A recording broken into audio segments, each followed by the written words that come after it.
Imagine trying to rank the most influential people who have ever lived. Not the best people, not the kindest, but the ones who single-handedly altered the course of human history the most. It sounds like an impossible task, right?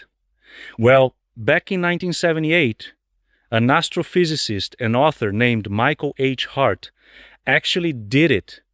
He published a book called The 100, a ranking of the most influential persons in history, and it immediately set the world on fire with debate. Even today, decades later, people are still arguing over his list. Because when you rank the giants of history from number 1 down to 100, you are bound to ruffle some feathers. What makes Hart's book so fascinating isn't just the fact that he made a list, but the controversial rules he used to build it. He wasn't ranking people based on how good or heroic they were.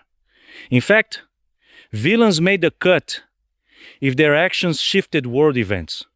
He was looking strictly at influence, the sheer amount of change a single person brought to the global stage, and how long-lasting that change turned out to be. And that brings us to the ultimate curveball of the book, his choice for the number 1 spot. If you ask the average person who the most influential figure in history is, they might guess Jesus Christ, Isaac Newton, or maybe Albert Einstein.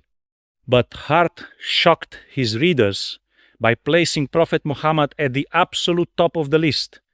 Now, Hart wasn't acting out of religious bias. Remember, he was a scientist.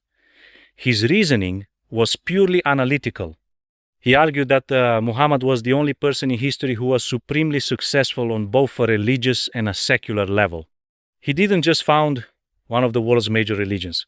He also united warring tribes, established a massive empire, and laid down legal and political frameworks that still dictate the lives of over 1 billion people today.